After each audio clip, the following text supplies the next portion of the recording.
we're back for another episode of the Lakers Fast Break podcast. It's Gerald Glassford coming right back at you here from Lakers Fast Break, Pop Culture Cosmos, Inside Sports Fantasy Football, and Game Source. We truly appreciate everyone out there that's all of our shows. And if you can, please give us a 5-star review on Apple Podcasts, Spotify Podcasts, or wherever you get your podcasts. Plus, if you can like, share, subscribe, follow, or do anything you can to support us right here at the Lakers Fast Break, Pop Culture Cosmos, Inside Sports Fantasy Football, Game Source, the great folks at Lakerholics.com, and of course, the wonderful folks at the Hoop Heads Podcast Network, plus also the YouTube channel. Put a little mustard on it. There you go. Go ahead and support all these great causes today, and we'll be very appreciative that you did. Well, the Lakers coming off a very inactive trade deadline are the subject of even more laughter and ridicule online, on Twitter, on social media, on radio, on television, all over. And a lot of questions are abound in regards to that.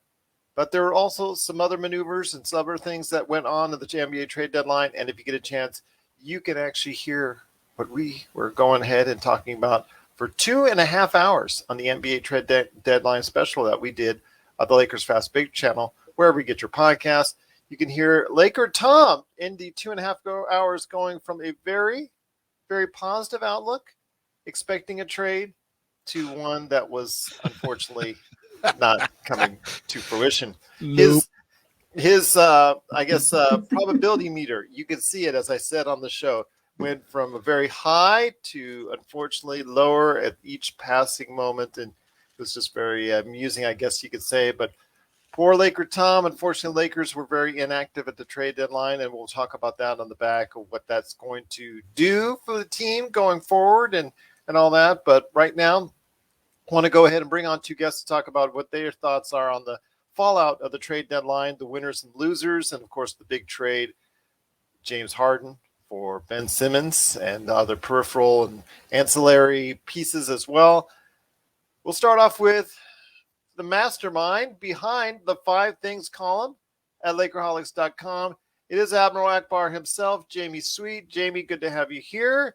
Thank you, and I would know you and Sean have been going back and forth on its various outlets talking about your thoughts on the NBA trade deadline, what the Lakers didn't do, what the other teams did do. So first off, I want to go ahead and put the Lakers on the back burner. But first off, I want to go ahead and hear, yeah, exactly. Everything's on the back burner with the Lakers. But I want to hear your thoughts on on what the trade deadline was for you as far as winners and losers. Maybe some things that stuck out to you. Maybe you want to start with Harden for Simmons, or again, any other direction that you want to go on the winners and losers of the NBA trade deadline. I mean, in my mind, there are 3 clear-cut winners. Joel Embiid, who no longer has to drag a team with a huge chunk of the cap resource simply not there any longer. At the very least, they have replaced a couple of spare parts and a large contract with James Harden, which is a win for him. Whether it's a win for the Philadelphia 76ers franchise, I think that remains to be seen. Harden's going to take a day to process this at a club somewhere in South Philly, and then he'll join the team for his medical on Monday, and in theory, he'll make his debut Tuesday. So I'm curious to see, and that should definitely be, I believe, must-watch TV if you got the time and the gumption. So I would put Joel Embiid as the number 1 winner of today's of the trade deadline hoopla, simply because it's not just about what he can do anymore, and he's been playing phenomenally. So you kind of have to imagine that if James Harden just wins the minutes, that it's not all about Embiid, and sinks a defender or two his direction if he plays weak side a lot, that positive things can happen from that relationship. They just have to play smart basketball together. It could turn out like, kind of the opposite version of the Kobe Powell, of the Powell-Kwame trade, where instead of a big man riding in over the hills to save a franchise, it's a playmaking guard, small forward, depending on, whatever. So I marked Joel Embiid as number 1 winner. My number 2 winner is the Utah Jazz, who I don't know would have been as active as they would have been had Joe Ingles not hurt himself. Maybe they would have, but they got out. I mean, he's an expiring contract, but they got somebody who can help them quickly. and I think it's a good fit, and I think it fits with Portland. And I would say the number 3 winner of the trade deadline was THT because he Really? gets to. No, I'm just joking. The guy's been on the trade like ever since he had like a good preseason game 2 seasons ago, a year and a half ago. He's been on the trade block. It's a terrible way to exist, but now he can stay in his LA condo for another 6 months. No, I would say after those two, probably Indiana, because, and I think Magicman's probably a little more versed on this than I am, but I feel like they're so resistant to the idea of rebuilding, and every time you think that's it, this is the year Miles Turner is going away, they doubled down, and everybody for a year plus has said there's no way they'll, Sabonis, Turner, they can't coexist. And eventually Indiana also saw that fact because it never really seemed to work out on paper the way it has so well. And in Cleveland, where they play two bigs, and feature two bigs in the starting five. The Indiana Pacers and Miles Turner would be my third best winners. Just because it kind of allows them, I'm not saying the moves they made are going to win them a championship, but it allows them to continue to function in the reality which they've crafted for themselves as a franchise, which is one that doesn't rebuild. We just keep competing hard. So, well, not only do they get Tyrese Halliburton, who is a guard that I know a lot of individuals out there are projecting him to become an all-star. I think that he's going to be it's possible. He's been a very good player so far for Sacramento.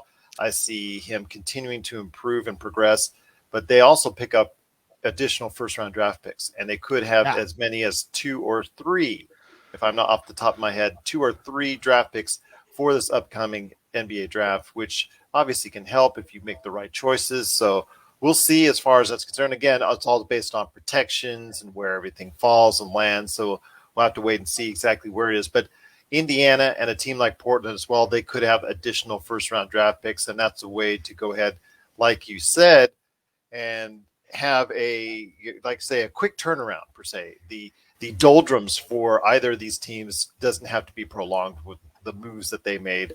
I liked what Portland did in clearing out a lot of what their stuff did as far as going ahead and clearing the space. Oh, you don't? You don't like the Portland and the Kings are on my list of losers, or Dame Lillard specifically, because he's stuck in I don't know what you call it.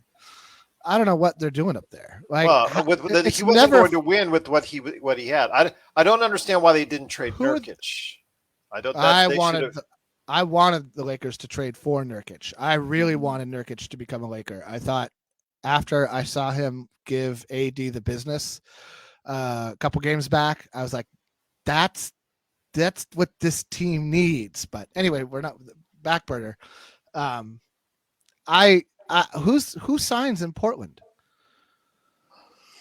Who nobody ever. It's like Boston. They never. But Boston is at least like, you're like, well, Boston's won though. Portland's nothing. They're going to have a tremendous amount of cap space. They're going to have actually a huge trade exception on top of it. Yes. So they're going to have also additional first round draft picks. So before you say that, it was some bad trades or some bad things. Yes, Dame Lillard, I think they realize and understand that Dame Lillard is probably not going to be able to be in great shape for the rest of the season. It might actually just for now sit him down for the rest of the season, just say get healthy, and we're going to go ahead and build something around you going forward. But with Anthony Simons, you saw the talent there against the Lakers the other night. It's just a matter of question of how far can he go. But now that there's a whole bunch of space that's been cleared out because CJ McCollum is not there anymore, it's all dependent on him developing into that star player alongside Dame Lillard.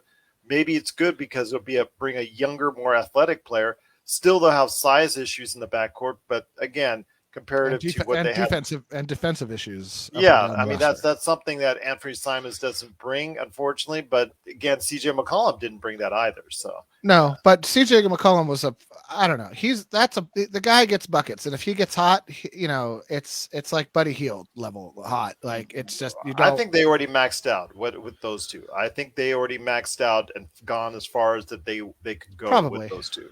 Probably. I always had wished that they would have brought in. They always wanted to bring in like they would call them 3-and-D guys, but Rodney Hood isn't really a 3-and-D guy. He's like whatever. And same with like Covington, right? Like solid players. I always wanted them to bring in like a Jay Crowder type or somebody who's like a little more of a chip. Like that team needs some grit. And they need health luck. They've had bad health luck in that everybody's the best players are always down. They're always down 2 or 3 pretty solid rotational players, and that's life in the NBA, which the Lakers are currently writing a magnum opus on. Yeah, I mean, I can understand. That's the kind of thing. Like, I can't call it a win now because you just don't know what they're going to do with it. It's just a lot of question marks about what happens next. So that's why I can't really personally, I can understand looking at that situation they've created themselves and seeing that it could net positive results. But I could also see them watching that trade exception float into the wind. Like the Lakers have let trade exceptions go because you just don't find something that works or somebody who wants to like move the player you want to move for or whatever. So I'm curious to see what Portland does both at the, at draft day. I mean, let's be honest. Portland has about as good a chance of making a play-in spot as the Lakers do right now. That's being cruel, I know, but you mentioned also though there are losers out there. You mentioned Portland as someone as a team that you didn't think that did well. You mentioned the Kings. Sacramento is the biggest one, yeah. Probably the getting Knicks. rid of Marvin Bagley Jr. for a couple first, I thought was very shrewd. So. Yeah, I just don't see what the Kings. I mean, do you think Sabonis takes them to the playoffs? No, I don't think Sabonis. So what's the point? Like, I don't understand the move then. If they're. But that was a different. As far as Bagley Jr. going, he went in a different trade. So just to let you know. Right. No, but I'm just saying, like, for whom they brought back, I don't see. I mean, and I have getting rid of Halliburton. No, I thought that was the wrong move for them. Wrong move, right? I mean, and. You want, I don't know. I think they kind of overpaid for Sabonis based on how he's played, especially like when it comes down to winning, like playoff series and playoff games. Everybody could also do better with a change of scenery. You never know. You never know. So I based on Portland could pull some incredible strings. Somebody could decide they want to go play with Dame and save his career, and who knows how it works out with a lot of the trades that just went down, and a lot of those guys could be moved into that cap space. I should say that Marvin Bagley Jr. was traded for Dante DiVincenzo and a second-round pick, along with Josh Jackson, Trey Lyles, some good quality players there. DiVincenzo, if he develops into anything, he showed a lot of promise. Not this season per se. He has flashes. Last season before his injury last season, he showed a lot of flashes there. So if he develops, there you go for Marvin Bagley, who is no longer in your plans and is a miserable draft bust at this point in time. Yeah. I mean, Sacramento is right. And again, he might be somebody who benefits from a little bit of, scenery change. But those are probably my two biggest losers.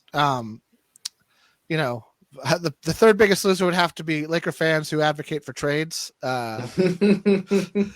Because is someone in particular that you're talking about? No, there are many. Tom, no. I mean, he's the most egregious in terms of his. He posts about trades like a volume 3-point shooter shoots 3-point shots. Where you're like, oh, there's another one, huh? All right. But I mean, they're not all bad. It's just there's so many you can't take them all seriously or give them all the time of day. But it's not nothing directed specifically at Tom or anyone. Just I know that there were a lot of Laker fans who pinned their hopes on the season on Rob Pelinka pulling off some sort of magical blockbuster trade. And I don't think we had the trade parts. Well, that was those were my original words when we talked about in the season preview heading into the season, because I said the Russell Westbrook trade was awful back then. But I said that Rob Pelinka would make a move at the trade deadline that would overcome that mistake and help the Lakers to a championship. And that part, I was dead wrong.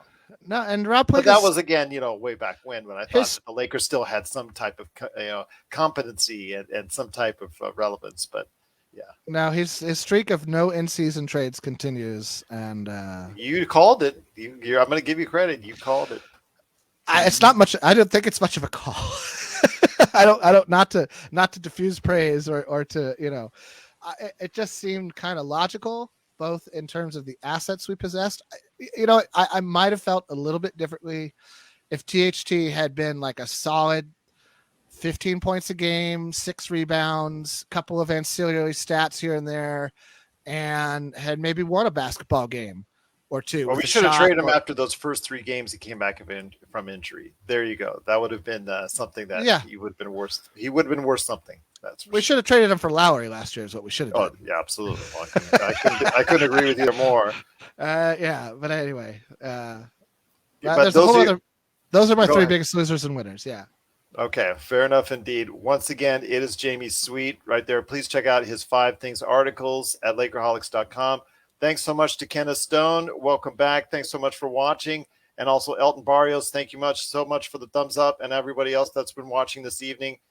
He's also here today as our Lakers fast break historian, a guy who supports my cause when it comes to trying to get Jerry West a lifetime seat again at the Crypto.com arena. It is Sean Grice. And Sean, great to have you back, Magicman. Unfortunately, it comes back on the heels of what the Lakers did not do. And again, we'll discuss that at the very end. But your thoughts on some of the trade action that went down. Obviously, the big headlines is Philadelphia and Brooklyn. You were siding with the Nets. And I recently said on the air that I liked it for the Philadelphia because of the fact that it gives a player that can go ahead and at times when when teams are really focusing on Embiid, give them something as far as a distraction, but they also got to keep their young guys. But I understand the haul that Brooklyn got in. It got a lot of actually those 2 first-round picks are really very, very enticing. And also as well the fact that they brought in Drummond to help with their rebounding and also interior play. You also got Seth Curry, who is statistically a better shooter than his own brother, which people don't seem to forget and don't seem to remember. But and that obviously right now with Ben Simmons, if he gets healthy and he gets right and he gets back on the court, he can obviously become a major defender. But you want to talk about that or any other trades, some of the winners and losers that you saw at the NBA trade deadline? Yeah, sure, Gerald. I mean, just looking at this trade from a micro and a macro point of view. From a micro point of view, to me, Brooklyn won the trade. They got a young, motivated Ben Simmons. I think there was some question about whether or not he'd have the heart on D that he had in Philly, wherever he got traded to, and I don't think there's any question that he won't now. Now with KD, ready to stone cold him right in the locker room if he doesn't bring everything he's got. Like you said, they got a shooter in Curry. We have no idea when Joe Harris is going to come back, but I don't know. He had a setback and a second surgery on his ankle. I'm not sure he's coming back this season. Yeah, I mean, to me, it would behoove both the Nets and Joe to maybe shut him down, because it would make it easier on Steve for rotational purposes, that he knows he can count on Seth and he doesn't have to worry about swapping Seth or Joe in a rotation, possibly messing with some chemistry. So I agree there, Gerald.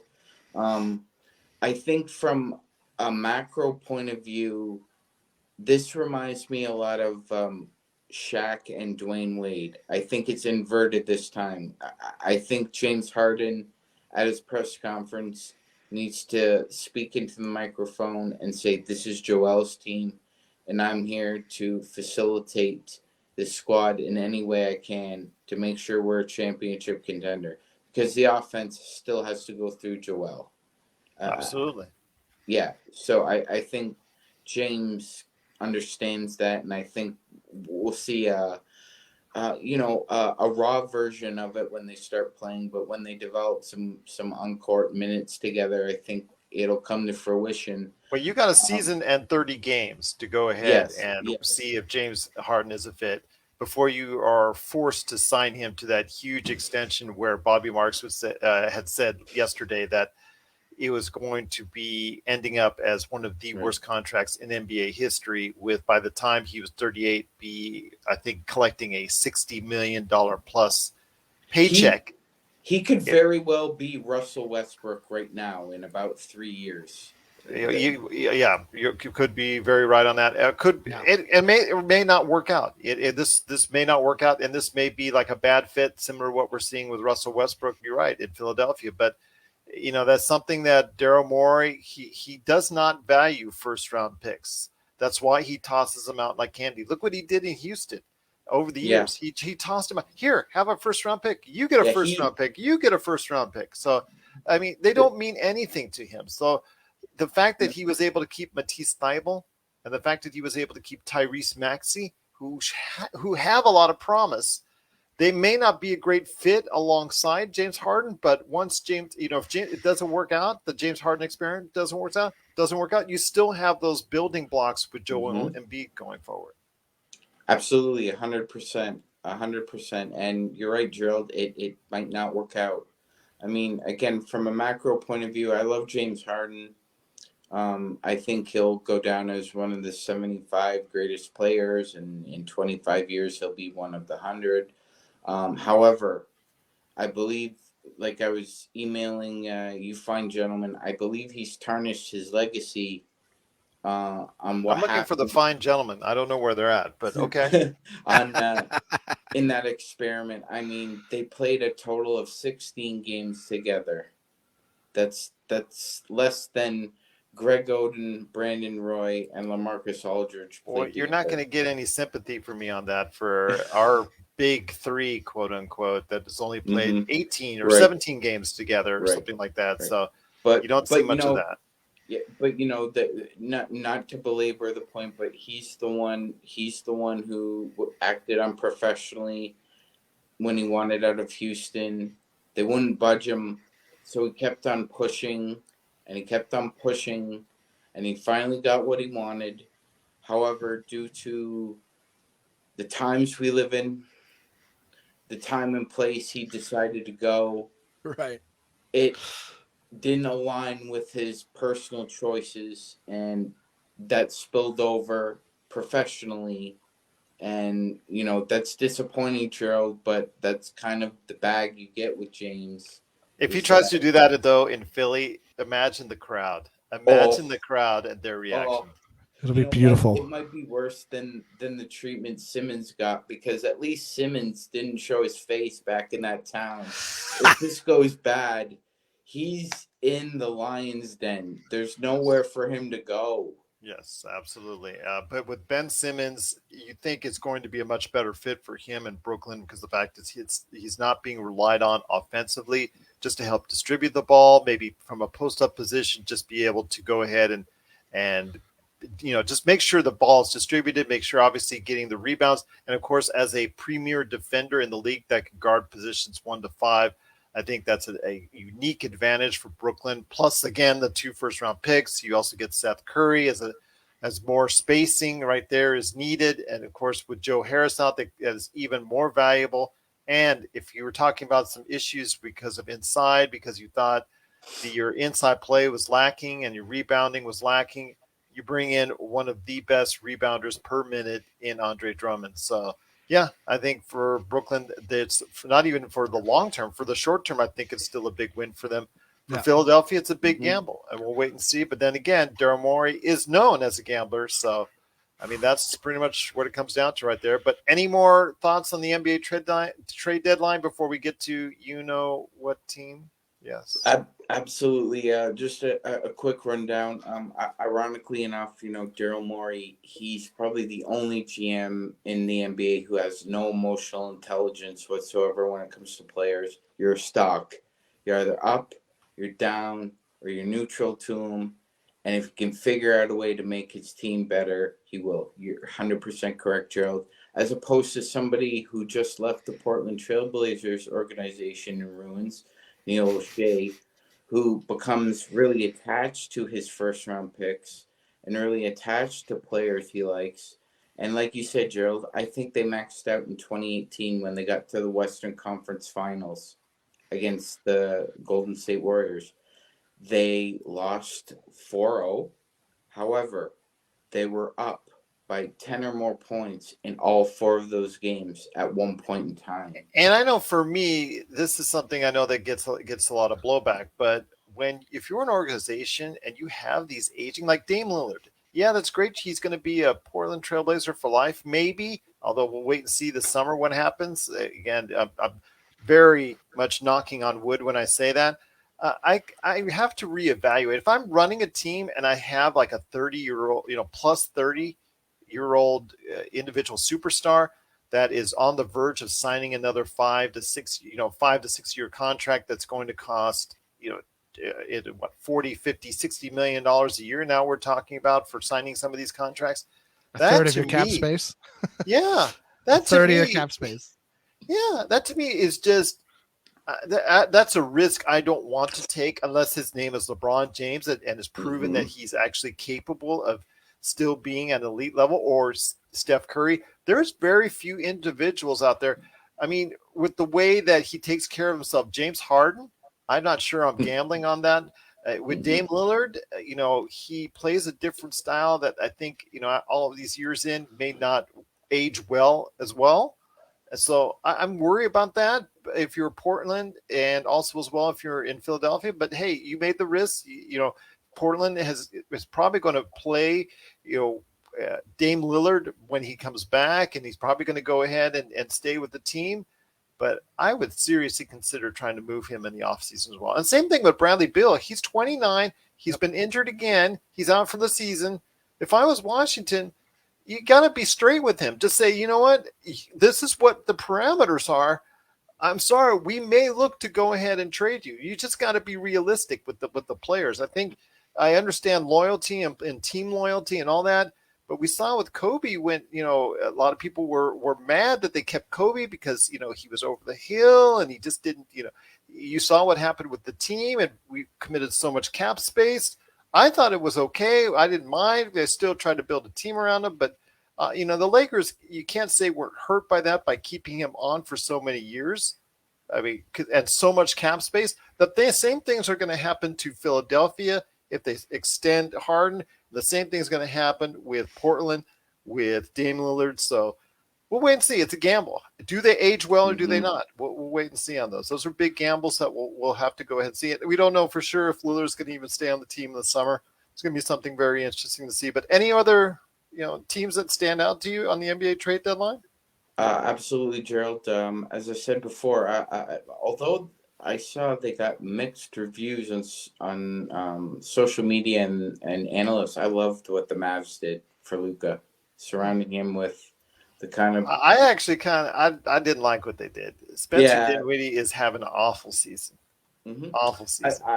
I happen to believe Spencer Dinwiddie will come off the bench, and if Dragic does sign with them, which I think he will, I'm not sure that's a done deal. We'll see. I think so. To me, Luka, one of his goals in life is to play with him. I agree. I think they're going to make it happen. I think Dragic would be the point guard, and Dinwiddie would be. So even if a Milwaukee or a Miami comes calling with a better shot at winning the NBA championship, you'd have to say that's a definite. I would say so. I think other than throwing that out there, other than Sasha Vujovic, I think Goran Dragic has a great relationship with every other Slovenian basketball player. So okay, yeah. Well, see how hard that got with Sasha. Another winner, obviously, was to me the Toronto Raptors really made a sly move by acquiring Thad Young. I mean, a lot of people, Gerald, said that the Raptors would be in the lottery this year just based on the talent that was on the roster. And technically, I did say that. I guess I did. So no. Actually, I think I did because based off of their previous season, they were on the downswing. I mean, they had a Right. lot of injuries, and they still had nothing as far as in the middle and the center position that they've done to shore up. They still have a little bit of a weakness there, but with the wings that they have, they've been obviously very promising, and they've gone since a very slow start. They've gone on to be very productive since then. So, yeah, And I'm who knew wrong. Nick Nurse could get away with just playing 7 guys 40 minutes and somehow they're the Right. seed in the East. Went to the Tom Thibodeau playbook there. Yes, Yeah. absolutely. Burn your players out. 7 best guys go. Yeah, Yeah. absolutely. Yeah. So, Well, but Fred Van Vliet is just absolutely having an obscene season.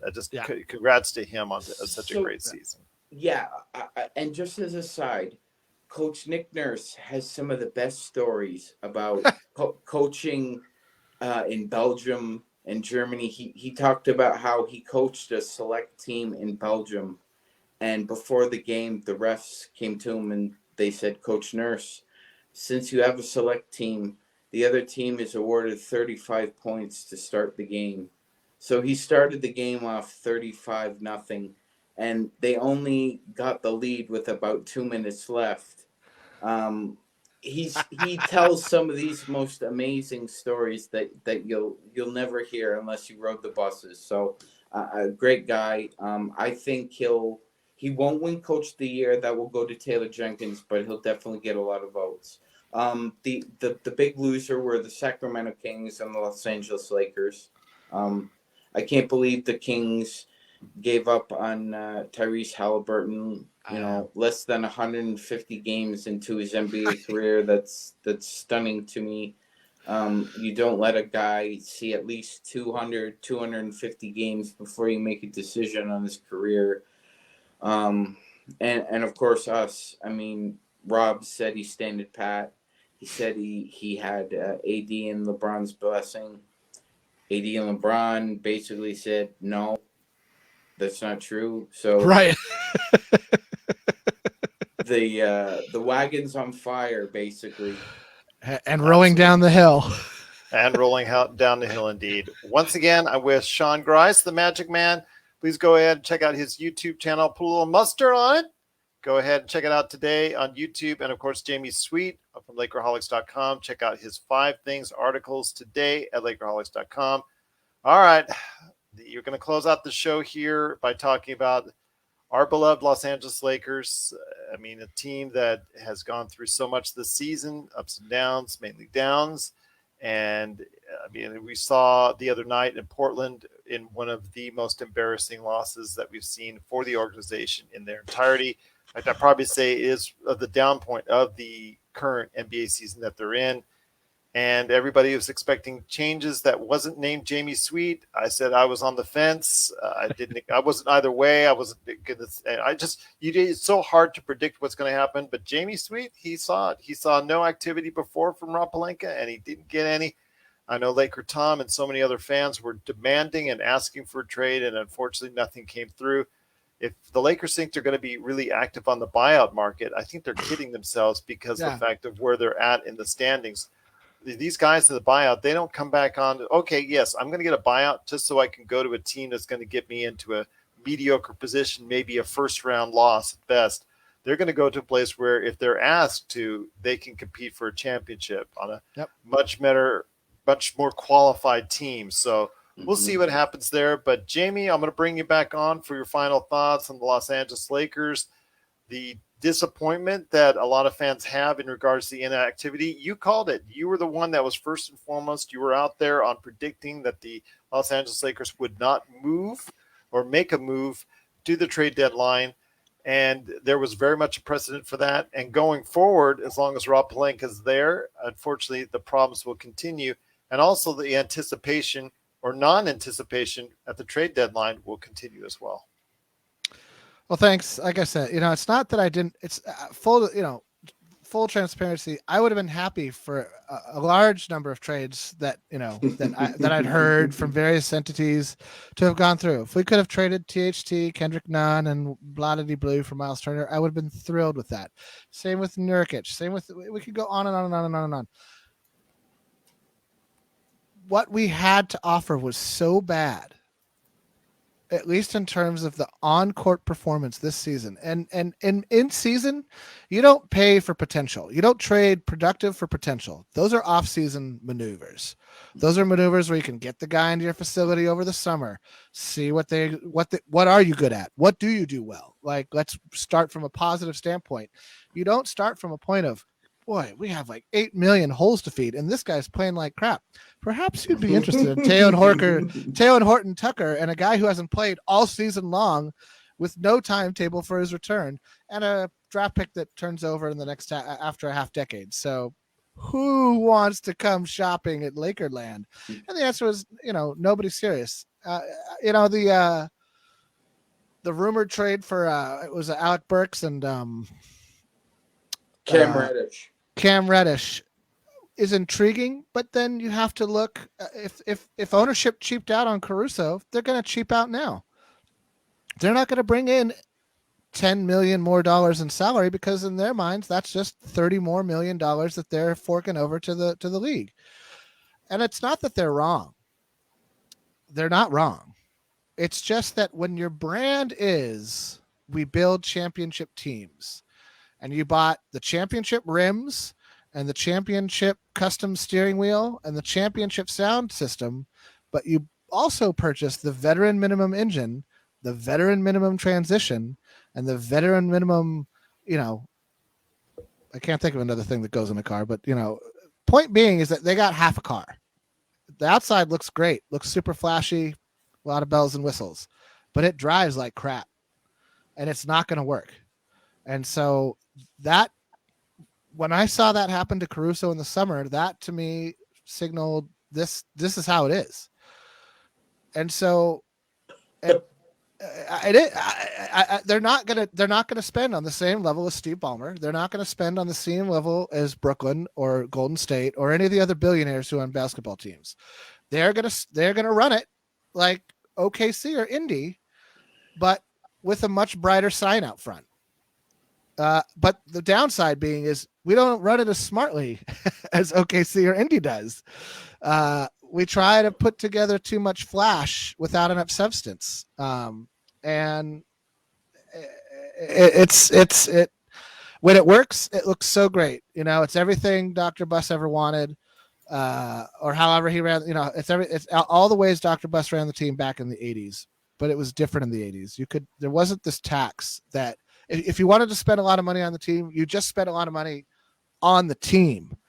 You saw what you paid for. You got what you paid for. When you spend a lot of money on a team now, you end up forking just as much money to the league to put on, whatever the league wants to put on. And so, or pay for, or you pay the teams that don't go over the tax is the other thing. So, with that in mind, I've come to the conclusion that the 3-star philosophy for the Los Angeles Lakers does not work in the modern NBA. You cannot go down that path because you've proven that you're unwilling to then turn around and use the tools that you had, which is Caruso's bird rights, THT's bird rights, and Schroeder's bird rights, to improve the team to a level that's competitive around the 3 superstars who alone in no world can win a basketball series in 7 games. And as we've seen, can't compete that highly during the regular season, especially when you surround them with really, really old players, many of whom are oft injured. So the entire philosophical approach to constructing a basketball team since the bubble championship has been increasingly mystifying to me every offseason. Every offseason, I've looked at the moves and gone, okay. Where does that take us? If you're going to trade Danny Green for Dennis Schroeder, you got to make it happen with Dennis Schroeder. Like you don't have much of a choice anymore. You're not going to find a passable replacement. And you can argue, oh, Dennis didn't have a great year. Yeah, but he didn't have a great year on a team that's in a huge amount of flux, that runs itself.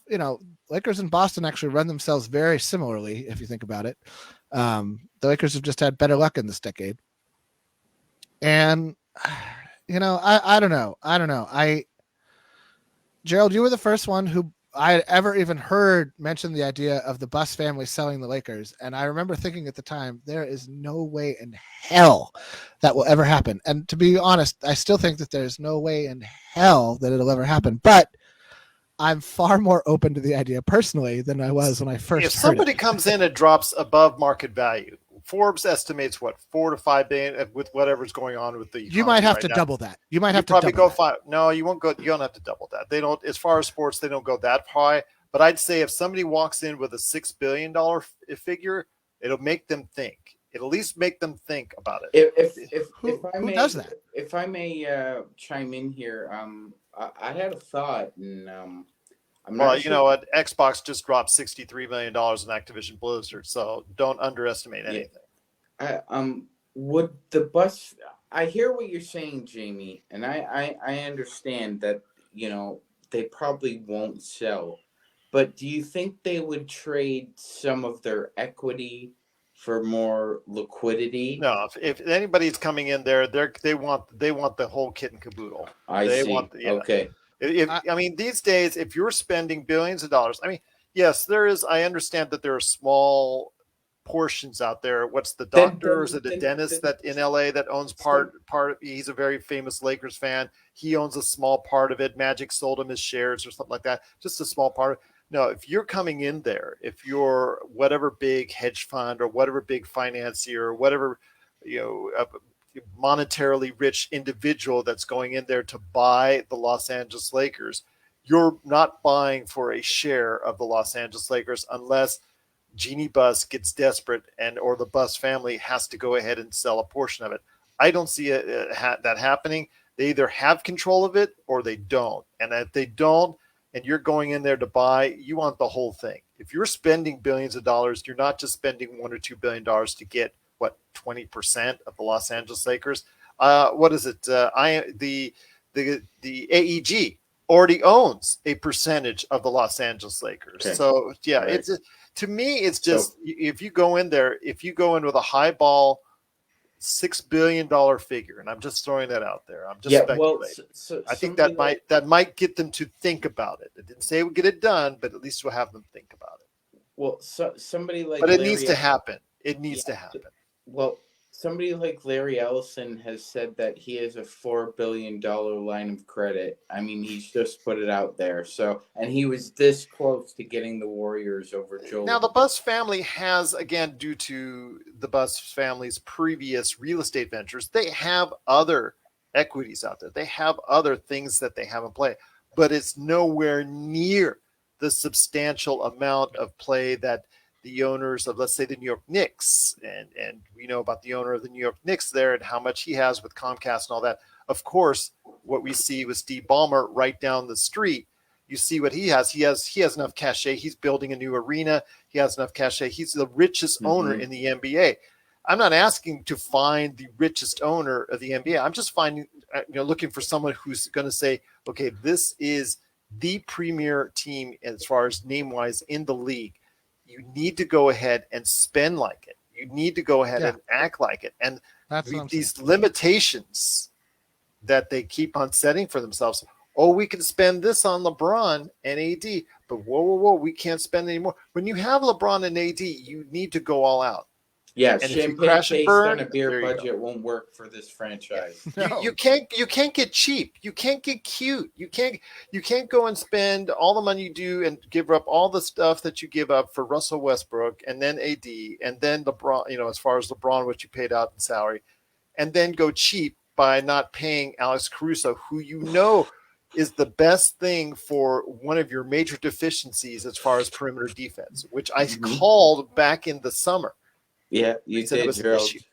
And you get rid of that main source of what's going on. Oh, everything's going to be fine. No, you can see it. If I could see it and I'm just a regular Joe individual out there, then what do you think these other teams can see? They exploit that on an every game basis. To me, he was greater than that. Obviously, looking back, he was the artery of that perimeter defense. Like the Lakers just stabbed their artry. Plus, they had a lot of other good defenders and some developing defenders like Kuzma. Kuzma KCP. was a horrible. KCP, yes, but Kuzma was a horrible absolutely horrible defender before, who worked himself into a very adequate defender in the championship season for the Lakers. So, that being said, again, it's just about making the right maneuvers and making the right things as far as for the organization. But yeah, you guys have been great on this show, and I appreciate both your feedback and what's gone on. But before we head on out, you guys go ahead and pitch on what you need to pitch, because I know, Sean, you've got something going on YouTube. Please let everybody know what you got cooking on there. Yeah, Gerald. I just have a volume coming up very soon regarding a rant on what Rob Pelinka didn't do, and basically, I think we as Laker Nation owe Magic Johnson a big apology. He knew exactly what he was doing when he did it. Now, a lot of people will say, "Oh, well, it's not why he left; it's how he left." Well, Magic does things Magic's way, and you have to live with it. I didn't like a lot of the things he said, and airing a lot of our laundry out there, but I love Magic. I know he had the best intentions of trying to build the Lakers into a championship contender. Magic is a great individual, one of the greatest players of all time, but let's not go into his tenure and other facets of the organization. I don't think it's debatable at this point, Gerald. If Jim Buss and Mitch Kupchak had been at the head of the table, LeBron James would not have signed with us. No. Yeah. Well, you know what? Great idea, but please, So Magic did get LeBron to stay in the building. Yes, that's true indeed. Again, LeBron, we got the championship. Everything else now should be considered gravy on top of it. But 100%. Quickly mention your YouTube channel before I head it over to Jamie. Absolutely. It's Put a Little Mustard. Please, everybody, subscribe. Check it out. I'm looking for subscribers. All right, coming up with Jamie right now. Jamie, before we head on out, where can they find your great stuff that you got going on at Lakerholics.com? You can find it on my own tab headline that Tom graciously created for me called 5 Great Things, but it's in the main blog post as well, along with a lot of vibrant discussions right now, especially as like news of the trades that didn't happen start to trickle down, and you can see the I don't even want to say the disappointment. It's a fury. It's a fury some people have worked themselves into over the Lakers' lack of pulling any kind of move or trigger whatsoever. So I gotta admit, Laker Tom was not as mad this year as he was last year. Last year he was. Last year it ruined. You could see it actually on camera. Yeah, he got really pissed. And live on the air. Last year's was way more epic. This year it was just like resignation, and I felt bad from last year. I feel bad from this year because I know he doesn't just propose things ad hoc without the goal being to improve the team, and I know that he gets frustrated by people like myself who don't just wholesale buy into the dream because I can't get past the reality, and so. I will, if Laker Tom ever does listen to this, I just say, keep proposing those trades. Just don't let yourself get so worked up when you wake up from the dream and it was all a dream. We all have to wake up from our dreams and go to work. Unless you're retired, then you wake up from your dreams and, I don't know, go play lawn bowling or whatever it is people do when they're retired. My dad does. I really admire the dedication there with the trade machine. The only person more dedicated is, according to Poppy Marks, Mikhail Prokhorov, who with a Russian business partner, he said would have a few sips of vodka in the afternoon, and Bobby said he had to print out about 300 spreadsheets of trades from the trade machine to show Billy King in the morning. Oh my God! How about this guy? What about this guy? Right. Oh my God! Part of the problem with proposing trades and volume is that you focus on one aspect of it only, which is, well, the money works. Right. The money is easy to make work in a lot of circumstances. Do the players fit? Does this organization even take your calls anymore? And that's something I think you just don't go for the flashy names. You have to understand and exactly look and understand the way the landscape is. is this player going to be a good fit for your team? Just Right. because he plays well on one end or for one team, will he play well on yours? What's the future like if you bring this player on? There's a whole things you have to consider. That's why I try to take a look at it in that sense, not just do the knee-jerk reactions and things of that nature. But you know what? Instead of we go ahead and closing out this on such a downer note as far as what's going on with the Lakers and their inactivity, we'll go ahead and support everyone as far as their faith in the Lakers, that hopefully they can change things around. I'm hoping for from the top down organizational change in the summer, starting at the very top. That would be very great for me and very great for every fan out there, that they would get a better product going forward, because I think that a lot of changes, again, from the top down need to be made. But we'll wait and see. Again, the Lakers, this trade deadline didn't do much. In fact, they were very inactive. But hopefully this will lead to better changes going forward for the team and the organization. Hopefully that this is a sign that the Lakers in its current form needs to change. But once again, Sean Grice, the Magic Man, put a little mustard as the YouTube channel. And for Jamie Sweet, it's also 5 Things on Lakerholics.com. Well, appreciate everyone watching. I know we've had a lot of viewers on. Thank you so much for watching and listening. If you get a chance, check out all of our previous episodes, Lakers Fast Break, wherever you get your podcasts, or you can check out all of our previous videos, or as many as Facebook will allow to keep on there, because they like deleting my archives on there, because I have so many videos I put up there. But yes, you can find Lakers Fast Break videos right there, right now, in the videos archives at Lakers Fast Break on Facebook, or Lakers Fast Break on YouTube as well. Appreciate, guys, your time for spending on the NBA trade deadline. Thank you so much for watching and listening. Hopefully you'll join us on future episodes. Looking forward to going ahead and being here for every post game right here and more right here at the Lakers Fast Break podcast.